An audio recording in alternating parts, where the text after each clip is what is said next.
Hello, I wanna make a quick video about the effects of amoxicillin and other antibiotics that are on the market. And one thing I know for sure, that they are definitely not good for us.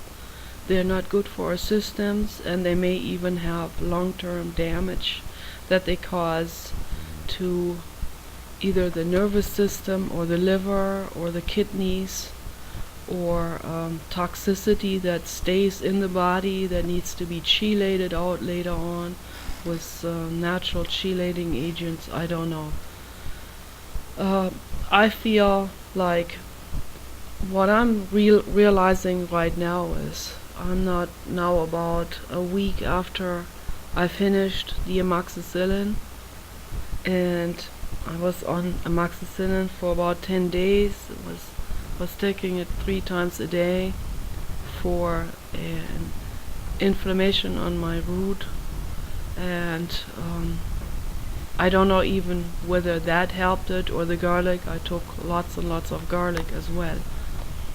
But anyway, that inflammation is gone now. I hope it doesn't come back.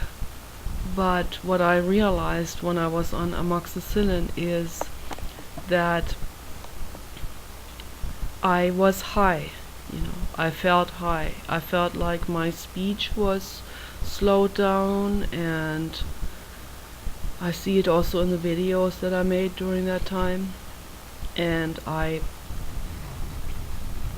was joking more. I saw things lighter. I saw things much more from a distance, rather than being immersed in it, crawling on my gums, literally, as I usually am. And for that I used to take pharmaceuticals, which I no longer do.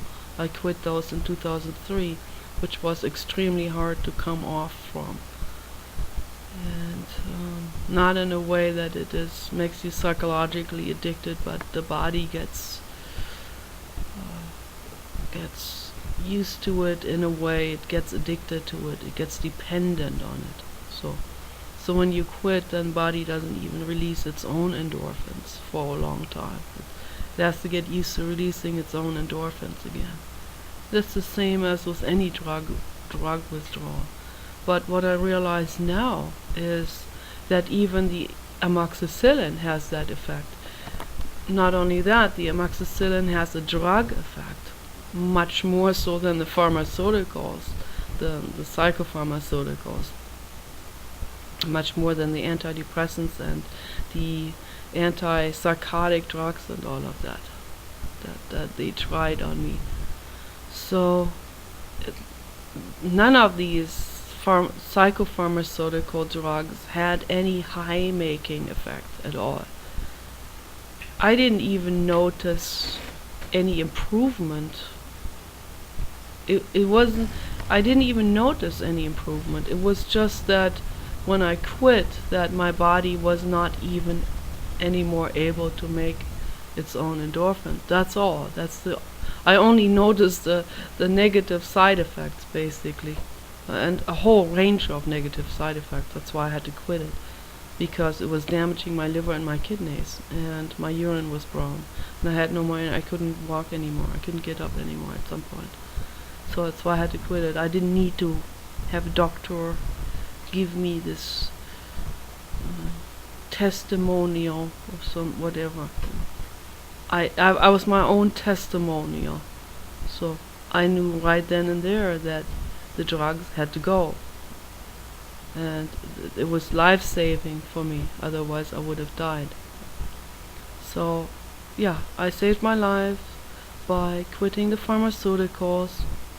Then off and on I had been again on, have I taken antibiotics after that? Yeah, I have taken antibiotics about 3 times after that, after I quit the pharmaceuticals. And now what I realize now is, on the amoxicillin I was high. I was actually high. it was like taking a strong pain medicine. When I took the strong pain medicine, and in addition to this, for the first 3 days, I was extra high.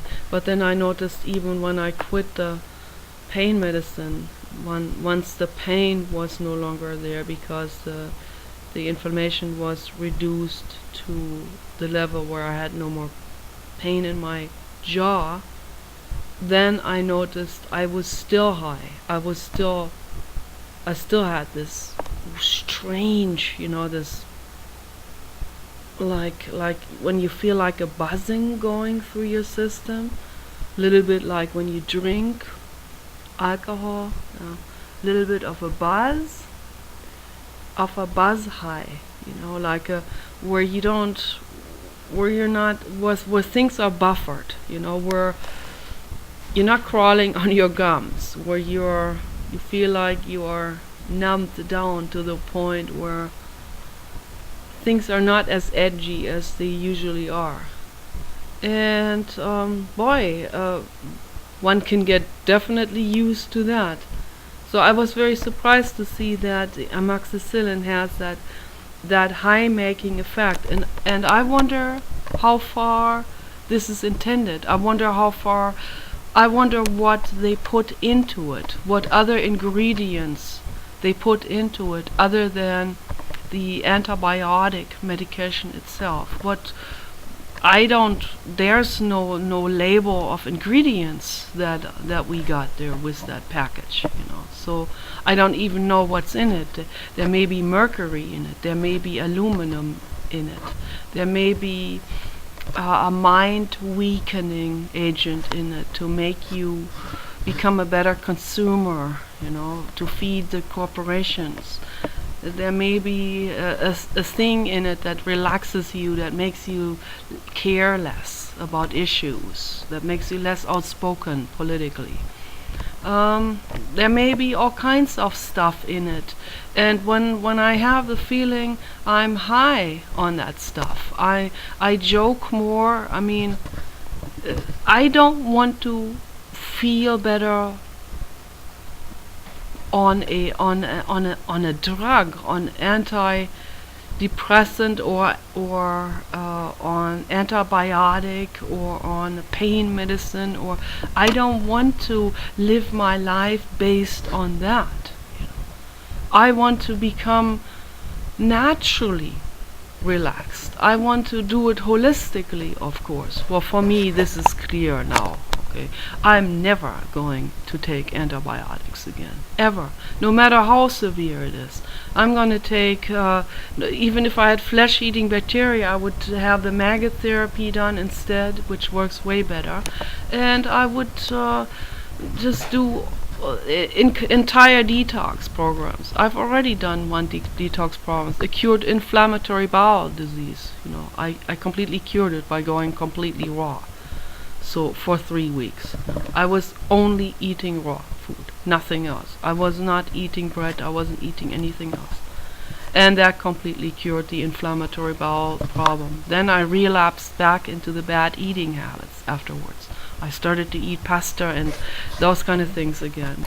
It's pretty darn shocking for me to see that even antibiotics now have a high making effect on people, and I believe that this is not a coincidence. This was put into it. It's some kind of extra chemical that's put into it that makes you high, and it will definitely make people addicted to it. They're definitely more likely next time to go to the doctor, even subconsciously thinking, oh wait, this made me feel so high, I'm gonna go to... It's like a subconscious process, not a direct awareness of it. So they'll just be much more likely to go to the doctor again and say, oh, I'm so sick, can't you prescribe me antibiotics? Okay, here, doesn't even help with flus, but it is prescribed like there's no tomorrow.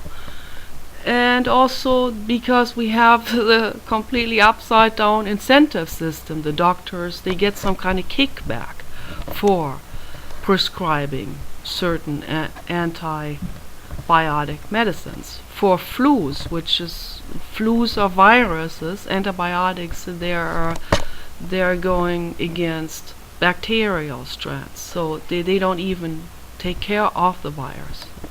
So it's a scam, basically what it is.